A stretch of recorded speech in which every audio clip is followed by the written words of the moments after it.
Prabhupada ki. Srimad Bhagavatam, 4th Canto, Chapter 12, Text 19. Om Namo Bhagavate Vasudevaya. Om Namo Bhagavate Vasudevaya.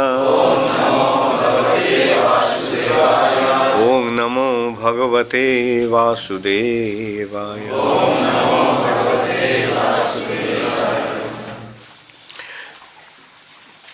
So, Srimad Bhagavatam, 4th Canto, Chapter 12, Dhruva Maharaja goes back to Godhead, text 19. Sa dadarsa vimanagryam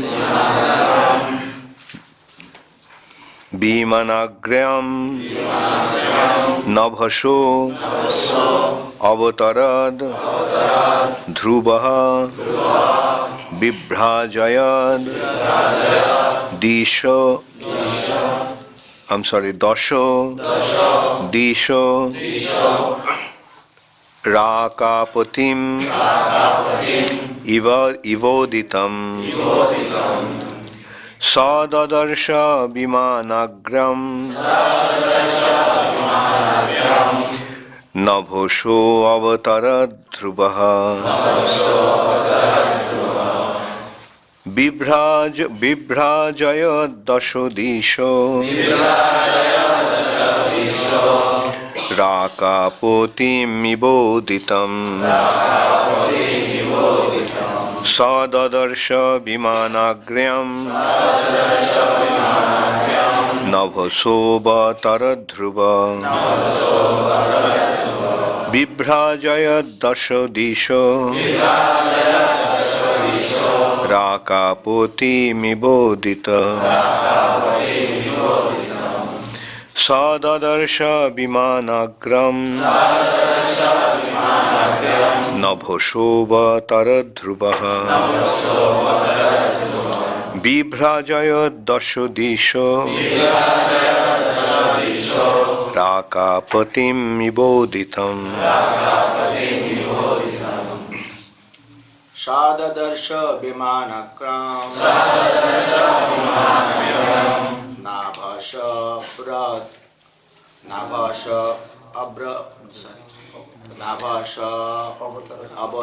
dhruvah vibhrajayad diso rakapatim ivoditam dadarsa vimanagryam nabhaso vatarad dhruvah vibhrajayad diso rakapatim ivoditam dadarsa vimanagryam nabhaso vatarad dhruvah vibhrajayad diso rakapatim ivoditam dadarsa vimanagryam nabhaso vatarad dhruvah vibhrajayad diso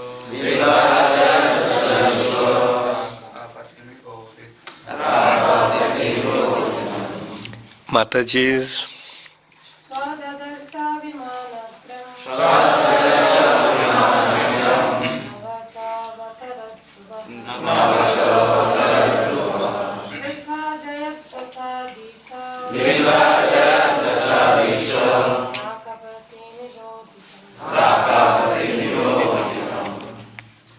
saw he dadarsa saw vimana an aeroplane agram very beautiful nabhasa from the sky avatarad descending dhruvah Dhruva Maharaja vibhrajayad illuminating dasa, 10, disha, direction, rakapatim, the full moon, eva, like, ivoditam, visible. Translation by His Divine Grace, Srila Prabhupada. As soon as the symptoms of his liberation were manifest, he saw a very beautiful airplane coming down from the sky, as if the brilliant full moon were coming down, illuminating all the 10 directions. Please repeat after me. As soon as the symptoms of his liberation were manifest, he saw a very beautiful airplane coming down from the sky, as if the brilliant full moon were coming down, illuminating all the 10 directions. Purport by Srila Prabhupada. There are different levels of acquired knowledge: direct knowledge, knowledge received from authorities, transcendental knowledge, knowledge beyond the senses, and finally spiritual knowledge. When one surpasses the stage of acquiring knowledge by the descending process, he is immediately situated on the transcendental platform. Dhruva Maharaja, being liberated from the material concept of life, was situated in transcendental knowledge and could perceive the presence of transcendental airplane, which was as brilliant as the full moon. This is not possible in the stages of direct or indirect perception of knowledge. Such knowledge is a special favor of the Supreme Personality of Godhead. One can, however, rise to this platform of knowledge by the gradual process of advancing in devotional service or Krishna consciousness.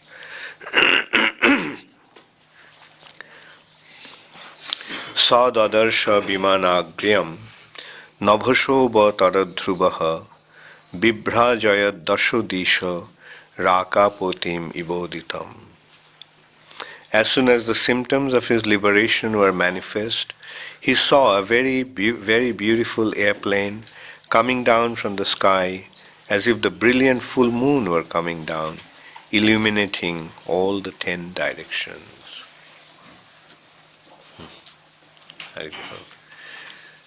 So,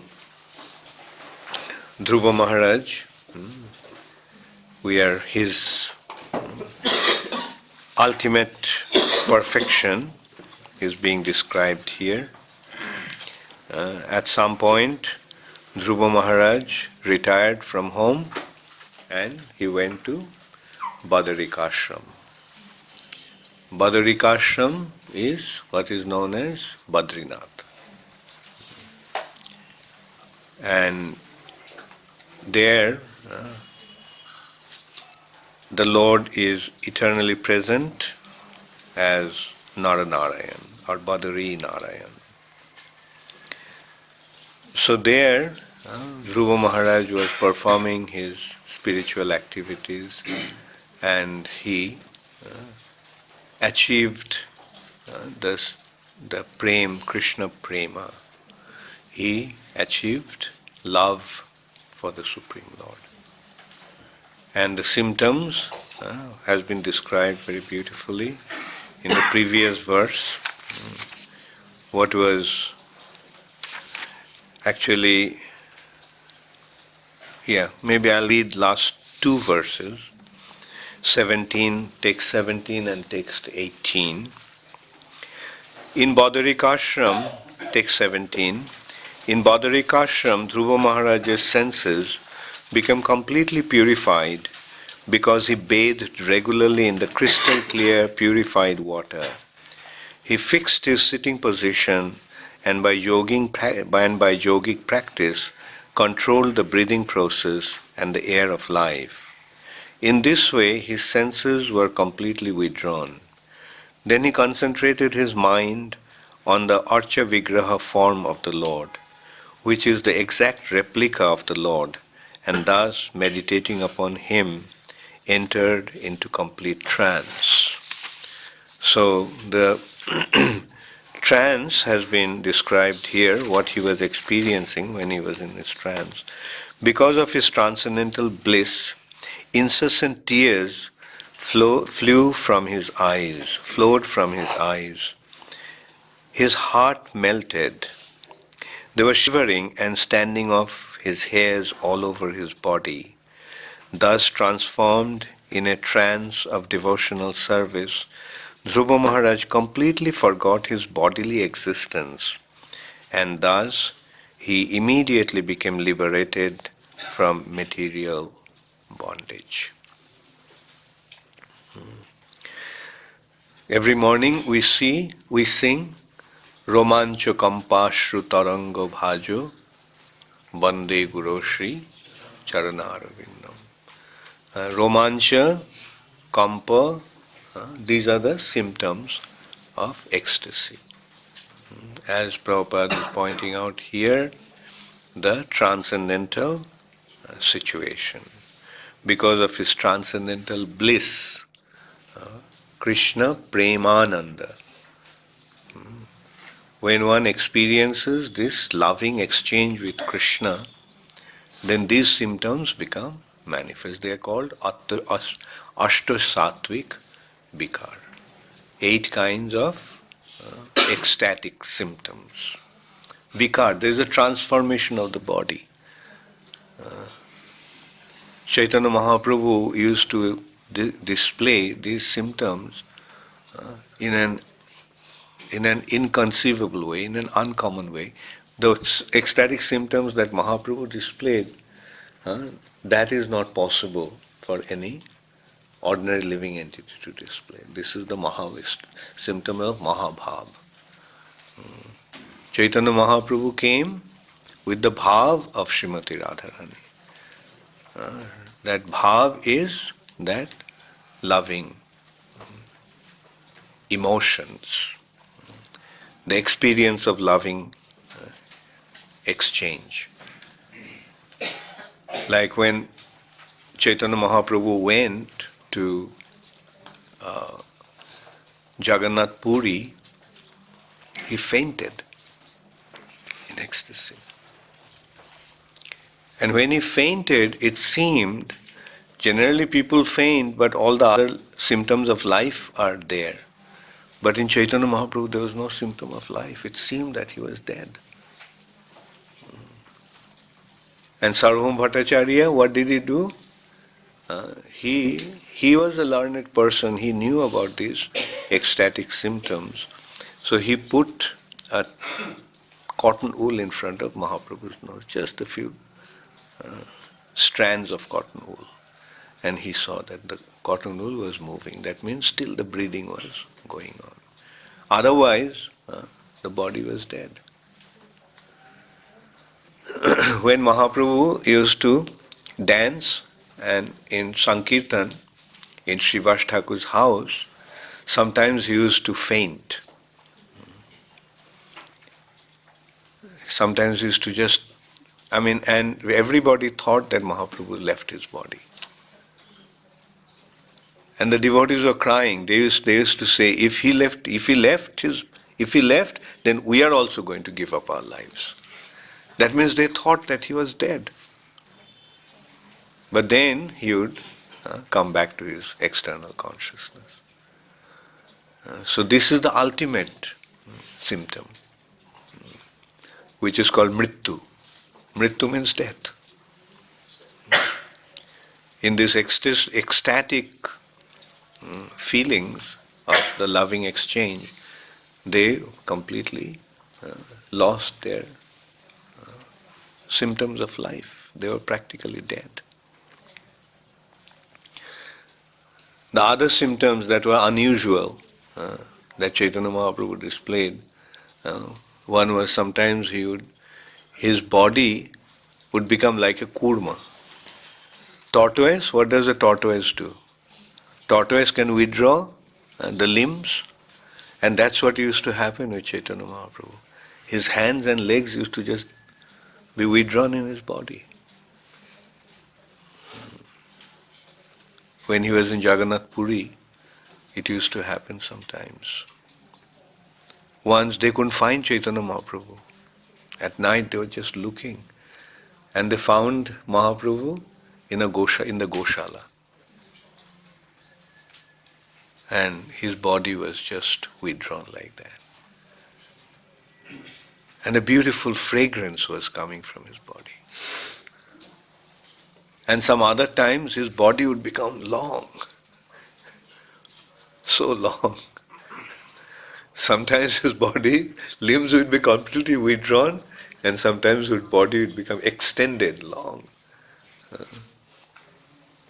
Like you know that when Mahaprabhu fell in the river, fell in the ocean, out of his ecstasy he ran into the ocean and he fell and he got drowned. And then finally the devotees were looking for him. And they came to Konarak. Konarak is about 20 kilometers away from Jagannath Puri. He fell in Jagannath Puri, and in Konarak some fishermen,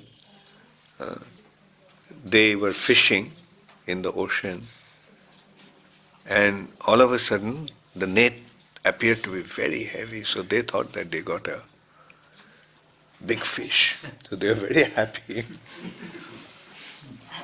But when they pulled out, they saw this huge personality.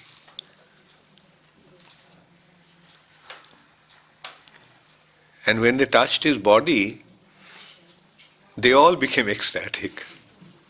But they couldn't understand their ecstasy. They thought that this is a ghost. And by touching the ghost, they have become haunted. They also started to cry and laugh and rolling on the ground. But when devotees came looking for Sri Chaitanya Mahaprabhu and came and saw them, they realized that they became ecstatic in Krishna Prem. They were quite curious, and then they found out that they caught something and that they thought was a ghost. And so this is how Chaitanya Mahaprabhu would display his ecstatic symptoms, Mahabhav. That's the ecstasy is possible. Devotees also, pure devotees also experience ecstasy of Krishna Prem. But what Mahaprabhu experienced, that is the mood of Srimati Radharani. That is not possible to be experienced by anybody else. So here we can see that Dhruva Maharaj was experiencing these ecstatic symptoms. Due to his intense love for Krishna, he reached that transcendental platform. Transcendental means completely beyond this material nature. And this stage is called Sarup Siddhi. He became completely purified. The Sarup Siddhi has been described that a living entity has two types of bodies, two types of material bodies. Gross material body and the subtle material body. The gross material body is made of earth, water, fire, air, ether. And the subtle material body is made of mind, intelligence and false ego. Now, by practicing devotional service, the subtle body becomes purified. Subtle body, the gross body dies, but the subtle body doesn't die. Subtle body can only be transformed. Meaning from material, it becomes spiritualized. The material mind is constantly thinking of objects of the senses. Isn't it? Mind thinks, but what does the mind think of? Mind thinks of sense gratification. what will give him pleasure of the senses. But when the mind thinks of Krishna, then what happens? The mind becomes spiritualized. Material mind thinks of matter, spiritualized mind thinks of Krishna. Material intelligence thinks about or plans about how to enjoy in this material nature, and spiritual intelligence thinks how to render service to Krishna. Material mind thinks that I am the Lord and Master, and spiritual mind thinks I am the servant of Krishna. So in this way, mind, intelligence and false ego become spiritualized. And when the mind, intelligence and false ego spiritualized, then what happens? There is no subtle body. Spiritualized means no subtle body but spiritual body. So this situation, when one is in a gross body but pure spirit soul, spiritualized, no subtle body, that stage is called Sarup Siddhi. Iha jasya harer dasye karmana manasa gira nikhilasyapi avasthasu jivan mukta sa uchyate. Jivan mukta, liberated stage. Although he is alive in this body, but he is liberated. So it has been described that Dhruva Maharaj reached that stage, Jivan Mukta, Sarup Siddhi. But then the vehicle came, the aeroplane came from the spiritual sky to take Dhruva Maharaj to the spiritual world. So that will be described. The aeroplane came to take Dhruva Maharaj. And what did Dhruva Maharaj do? Dhruva Maharaj was ready. So he bade farewell to all the saintly personalities in Badarika Ashram. Said, look, see you again soon in the spiritual sky. So the Lord has very mercifully sent me the vehicle. And then he circumambulated the chariot. And then when Dhruva Maharaj was about to climb onto the chariot, who did he see there? He saw Mr. Death. Death personified, with folded hands. Please bestow your mercy upon me. So this is how death comes to a pure devotee. The death comes to him to seek for his mercy. And what did Dhruva Maharaj do? He put his foot on death's head to climb onto the chariot. That's what death wanted. Death wanted, please bless me by placing your feet on my head. And by placing his foot on his head, Dhruva Maharaj climbed onto the chariot. So, this is what happens when one becomes purified. Now, as we said, how can one be purified? How can one become free from the bondage of subtle body? At the time of death, we can become free from the bondage of gross body. That will happen to all of us. We will become free from the bondage of gross body. But how does one become free from the bondage of subtle body? The way to become free from the bondage of subtle body is only devotional service. Harer dasa, Hare dasya, in the service of Hari, then only. When in the service of Hari, karmana, manasa, gira. When the body, mind and words, that means all our activities. Some activities we perform with our gross body. Some activities we perform with our subtle body, mind. And some activities we perform with our words. So when all these three are engaged in the service of Krishna,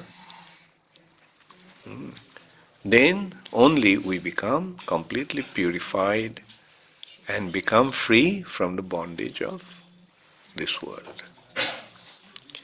So this is Dhruva Maharaja's departure from this planet was a very, very wonderful example of how one achieves spiritual perfection. And Dhruva Maharaja's life is so illustrious. How many chapters described the activities of Dhruva Maharaj? Who remembers?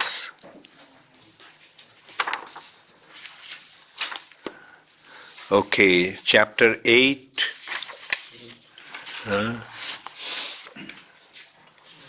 Yeah, from chapter 8 to chapter 13. 4, 8, 9, 10, 11, 12, 13. 6 chapters of Srimad Bhagavatam. 4th canto of Srimad Bhagavatam has been dedicated to Dhruva Maharaj. Starting from how a little child became upset because his stepmother did not allow him to sit on his father's lap. Dhruva Maharaj left home. He performed such severe austerities, being directed by Narad Muni.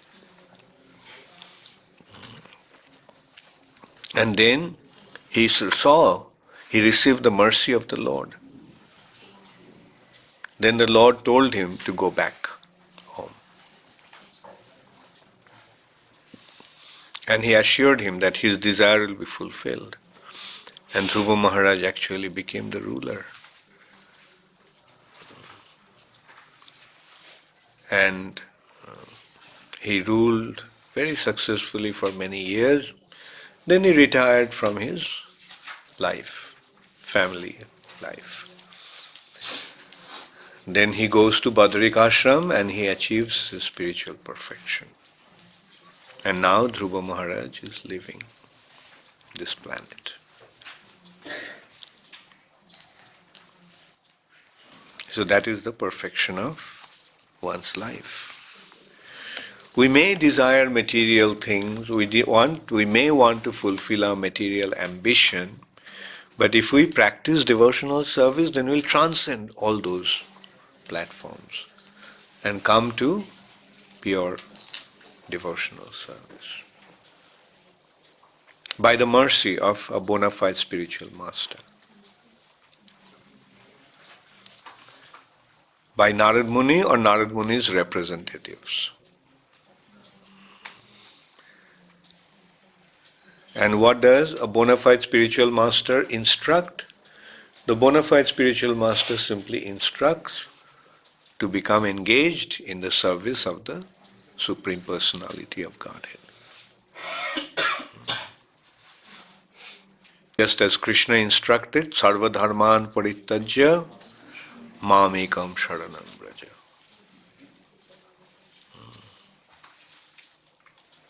Or Chaitanya Mahaprabhu instructed, Shikhai Sharanagati Bhakotero Pran. The process of surrender. The process of surrender is the foundation of devotional service. Shikhai Sharanagati Bhakotero Pran. So in this way, the devotee becomes engaged in the service of the Lord. And being engaged in the service of the Lord, a devotee achieves his spiritual perfection. And ultimately we see it's only a matter of engaging the body, mind and words in the service of Krishna. With the body, use the body in the service of Krishna. Use the mind in thinking of Krishna. Use the words in singing the glories of Krishna. Just do it. Initially at the practicing stage and then in a perfected stage. By practice one becomes perfect. Practicing stage. Don't like, but still we do it. Don't like to do it. Like sometimes we are told to wash the pots. We don't like to do it, but we do it because we have been asked to do it. Or sometimes even devotees are dancing. We don't like to dance, but we do. We force ourselves to do that. Not dancing out of ecstasy, but dancing out of compulsion. Don't we do it sometimes? Somebody is standing there while everybody else is dancing and some devotee just pulls him by the hand. And he also starts to dance. Although doesn't like to, but he is engaging his body in this way, in devotional service. Mind wants to think of so many other things, especially all these wonderful news that come out in the newspaper nowadays. Mind loves to read about rumors, bad things about other people. Our mind wants to think of so many material attractions, allurements of Maya. Nowadays we see all these magazines and newspapers, hoardings, they're just full of half-naked women. What is that doing? These are just allurements of Maya. But what should we do? Mind controls the senses. Don't look there. Look at Krishna's beautiful form. Eyes want to see, but the mind controls the eyes. Don't look at that. Look how beautiful Krishna is. Look how beautiful Krishna's nature is. And this way the mind actually brings the senses to. So mind brings the body into the service of Krishna. And then although we do not like to speak about Krishna, but we practice. Hare Krishna, Krishna Krishna, Hare Hare, Hare Ram, Ram Ram, Hare Hare. 16 माला कब खत्म होगा? When I'll finish my 16 rounds. Don't like to chant, but forcing ourselves to chant. So this is devotional service in practice, sadhana bhakti.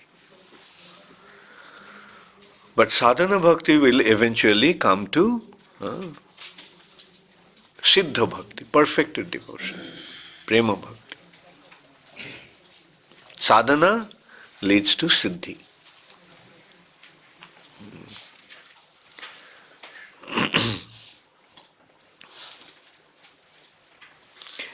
Then Prabhupada in the Purport is making some very nice point. He's saying there are different levels of acquiring knowledge. The one is direct knowledge. In Sanskrit, it's called pratyaksha. Pratyaksha, direct. Senses are seeing and we are acquiring knowledge. And then knowledge received from authorities. That is the knowledge that is paroksha. We haven't seen. But those who have seen, they tell us about that and we get to know. Pratyaksha, then paroksha. I may not have seen Greenland, but somebody who has seen Greenland comes and tells us about Greenland. When I thought Greenland, I thought it must be so green and full of trees and plants. But the person who came, who saw Greenland, came, so no, there is no trees there. It's all ice. It's not Greenland, it's white land. And we accept it because he's an authority. He's an authority. Or the teachers tell us. In this geography, we learned Greenland is covered with ice. So that is called paroksha. Then transcendental knowledge. Transcendental knowledge. That is the aparoksha. Transcendental is transcending. Pratyaksha, paroksha, and then aparoksha.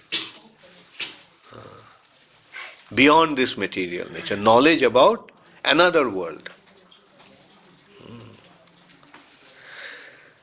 And then knowledge beyond the senses. That is aprakrita. The knowledge through the senses is prakrita, and knowledge that is transcendental or knowledge beyond the senses. Aprakrita.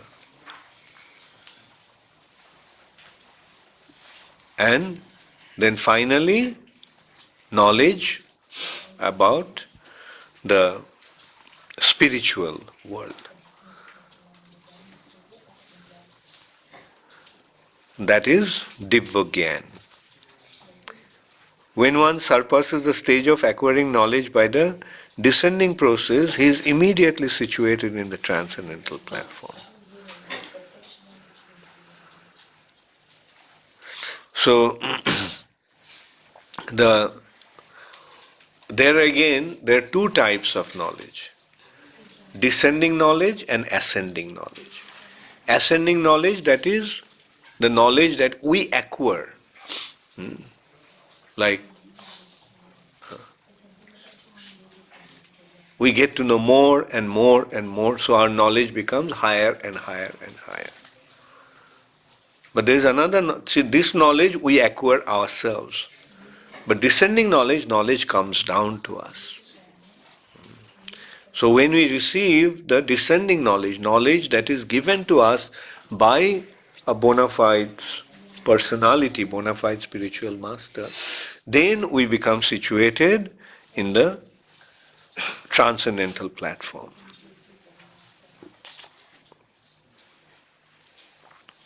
So in this way we can see how Dhruva Maharaja was situated in the transcendental knowledge and could perceive the presence of a transcendental airplane. With material eyes, this aeroplane could not be seen. So there are many things that are there but we cannot see with our material eyes. Once Prabhupada told the devotees that he was seeing the Mount Meru. Devotees couldn't see that. But Prabhupada with his transcendental vision could see the Mount Meru. Another time, there was a program in America, in New York.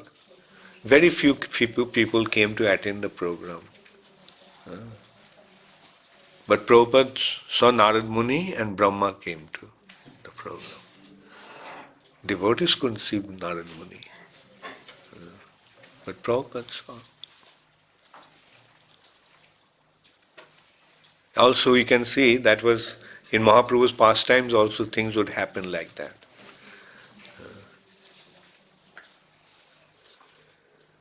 Sometimes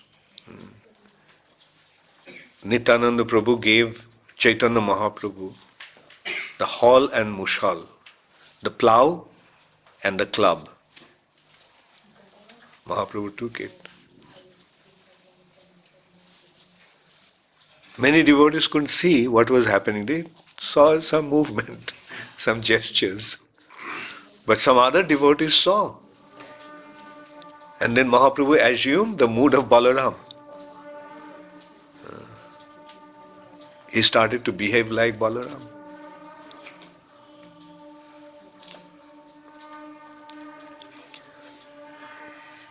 So this is how we have different levels of perception. And the gross one is sense perception. Indriya Gyan or Pratyaksha Gyan. Pratyaksha, Paraksha, Aparaksha, Aprakrita, Divya.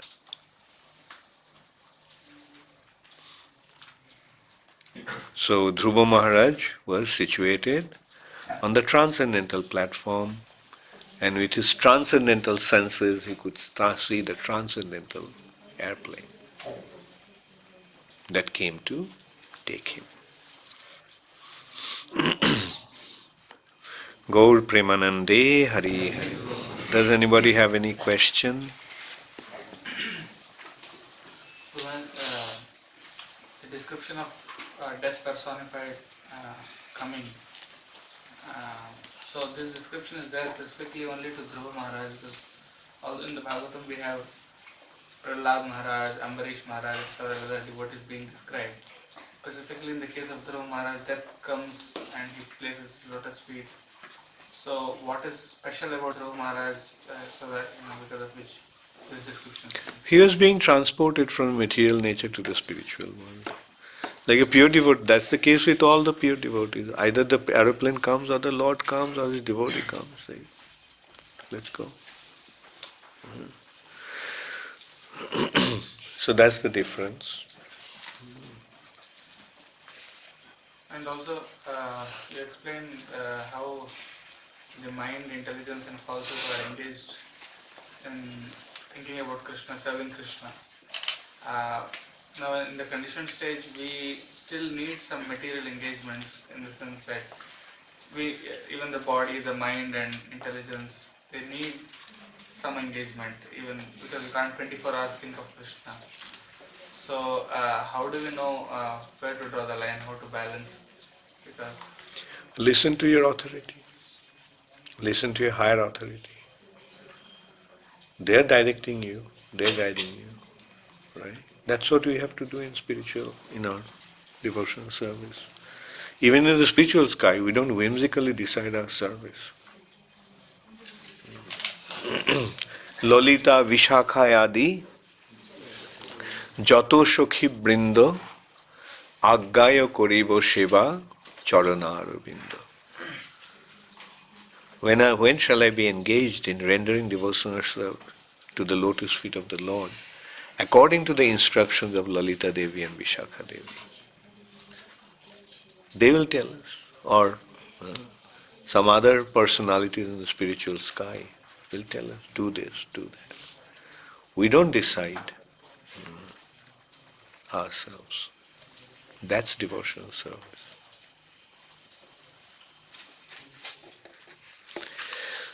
Some questions from the internet. Question from Radharani Devidasi. Where is she? She's at home. Okay. Stranded, everything's kind of left, not working properly, so. Okay. Guru Maharaj, are we talking of one mind that moves from material consciousness to spiritual consciousness from time to time? The mind is mind. Mind is mind Just as this body is body. But the body can be engaged in material activities or the body can be engaged in spiritual activities. So similarly, mind, when it thinks of sense gratification, it is engaged in material activities. When the mind is engaged in spiritual, thinking about Krishna, then it is in spiritual activity. We'd very much like to hear you personally with our senses. Radharani. Another question from Radharani. Guru Maharaj, can you give example of ascending knowledge? Ascending knowledge is, I study in geography book, there is a continent called America. That continent has two sections, North America, South America. And in North America there is a city called New York. In New York City there was a building called Empire State Building. So this is the knowledge that we are acquiring with our material senses. Say for example here, by hearing, we are acquiring this knowledge. Material, ascending.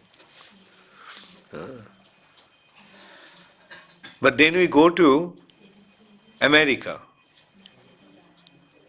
and then we see that knowledge. See that, oh, there is a place called North America. And the plane lands in the New York City airport, JFK, John F. Kennedy. And then we go and see the Empire State Building. So this is how this knowledge now has become confirmed. So this is how the knowledge is ascending, rising from our own effort. We are acquiring the knowledge. But then there is a descending process. The knowledge comes from another world.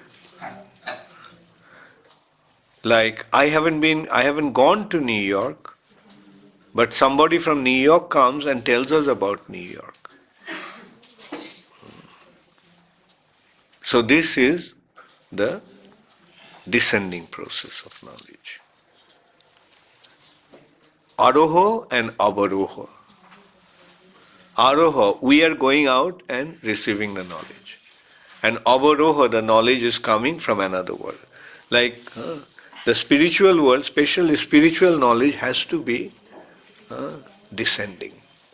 Because that knowledge we cannot verify with our senses. That world is beyond our sense perception. Therefore, that knowledge can be achieved or acquired only by descending process. So next question is from Girish from Gurgaon. Pamho, Hare Krishna Guru Maharaj, Dandavat Pranam. What is the difference between Acharya and a Guru? They're same. The word Acharya means Guru. Sanskrit words have sometimes the same, same concept is described in many words. The word Acharya means one who teaches by his acharan, by his own practice. So he is an Acharya because he teaches by his own example. And Guru, the word Guru means one who removes the darkness of ignorance.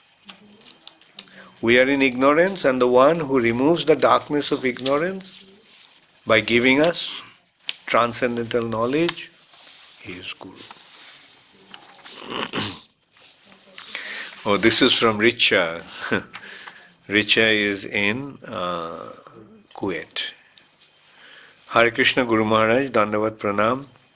how we can take shelter of holy name. Take shelter of the holy name means, or rather to take shelter of the holy name means to recognize that the holy name is Krishna. So taking shelter of holy name means taking shelter of Krishna and understanding that Krishna has appeared in this age in the form of sound. Krishna can manifest himself in many ways to us. Can we see Krishna's transcendental form with our material eyes? We cannot. Just like we cannot, what to speak of Krishna's spiritual form. We can't even see subtle material things like mind. Do I have a mind? Can you see it? Can you have a mind? Can I see your mind? No. Do you have intelligence? Can I see your intelligence? So even the subtle things, even subtle material things cannot be seen by our eyes. But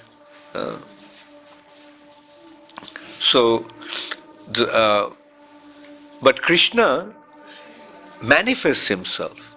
We cannot see Krishna's transcendental form, but can we see earth? Can we see stone? Can we see metal? Can we see wood? These are all earth. Now, can Krishna manifest himself through earth? So when Krishna manifests himself, in that way, that becomes his archa vigraha, Satchidananda vigraha, the word with whom we are worshipping in the temple. That form is made of marble. But it's not Krishna is marble. Krishna is Krishna. But through marble, Krishna has become manifest to our eyes. We can see him. This form we can see with our eyes. Similarly, Krishna can manifest himself through sound. And that manifestation of Krishna through sound is the holy name. Is the Archa Vigraha different from Krishna? No. Is the name, sound vibration of Krishna's name different from Krishna? No. So with that understanding, we must worship Krishna. Archa Vigraha we worship in a certain way in the temple, but this holy name we must worship by, how do you receive sound? By hearing and by chanting. So the way to worship the holy name is by hearing and chanting. Just chant and hear and chant. That is how you will be able to worship the holy name. Another question from Radhanani Devi Dasi. Guru Maharaj, please help me to understand better how do we acquire ascending spiritual knowledge via Divyagyan? No. This spiritual knowledge is not in an ascending process. As you were saying, that how do we acquire ascending spiritual knowledge via Divyagyan? Spiritual knowledge, as all the books we read, the lectures we hear, are from descending process. So, you see, the ascending means the knowledge that we are acquiring through our senses. But yes, you can, good point actually, that I just realized, that it will be ascending when we go to the spiritual sky and we see Krishna. Then that will be, we'll be seeing ourselves directly. So that you can consider to be ascending. That is knowledge that is acquired by dint of our own effort, by dint of our own. Now there in the spiritual sky, we can see that Krishna is playing flute. Krishna is dancing, Krishna is playing flute. And we hear the flute and then we run. So this is not, there is no descending. This is not, not depending upon the descending. Initially it is descending, the knowledge is coming. But when you are transported to the spiritual world, then it is a direct perception. So this direct perception can be considered to be ascending knowledge. But it's not, not in a regular sense. I mean, it can be presented in that way, but the regular sense, ascending means the knowledge that is acquired by our sense perception through our endeavor.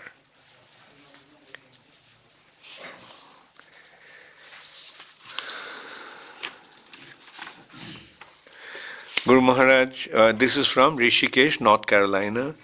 Guru Maharaj, Dandavat Pranam. When the subtle body dissolves, does the modes of nature still act for the physical body? No. For a person who has, when he doesn't have subtle body, that means he has his spiritual body. Then the modes of material nature cannot work on him. He is transcendental to the modes of nature. Then he is, because modes, when we say modes of nature, we mean the modes of material nature like goodness, passion and ignorance. Sattvagun, Rajagun, Tamagun. But when one is situated in a spiritual platform, spiritual identity, beyond this material body and mind, then he is situated in pure goodness, in transcendental nature. So his body then is not affected by the modes of material nature, but it is completely transcendental. In this respect, an example Prabhupada gives is iron and fire. When the iron is in fire, in contact with fire, then it becomes red hot. When the iron becomes red hot, is it iron or fire? It's fire. Similarly, when a devotee becomes purified, pure spirit soul, then his body, although made of matter, is it material or spiritual? Spiritual. So that spirit body, that spiritual body is beyond the jurisdiction of material nature. So next question is from Brahmanda Gaur Das. Hare Krishna Maharaj, we understand there is no difference between Guru and Acharya, but what is the difference between Acharya and founder Acharya? Very good question. You see, generally Acharya has his ashram, Guru has his ashram, where he teaches his disciples. But a personality like Srila Prabhupada created an ashram that has spread all over the world. And it is meant to spread and spread and spread with time. That ashram is ISKCON. And in this ashram, Srila Prabhupada is the founder, and Prabhupada will continue to be the Acharya for all the time, for all the devotees. There will be Acharyas in Institute of ISKCON, but no one will be the Acharya of ISKCON. That the Acharya of ISKCON is Srila Prabhupada. So that is the meaning of Prabhupada being the founder Acharya. He created the institution, an enormous institution, incredible institution, which spread all over the world to fulfill Mahaprabhu's prediction. In that, Srila Prabhupada will always be the Acharya. So that is the meaning of founder. The one who founded is the Acharya. One who founded the institution is the Acharya. Normally, when the Guru has his ashram, so he hands the ashram over to his successor. He appoints an Acharya. But Prabhupada did not appoint any Acharya. Prabhupada is going to be the Acharya for all the time. Although he is not physically present in the planet, but Prabhupada will remain as the Acharya of ISKCON. So the GBC also recognized that Prabhupada is the preeminent Shiksha Guru of all the devotees for all time of ISKCON. There will be Diksha Gurus who will give Diksha and include them in the institution of ISKCON, but their Shiksha will be based on Srila Prabhupada's teaching. That is the unique position of Srila Prabhupada as the founder Acharya.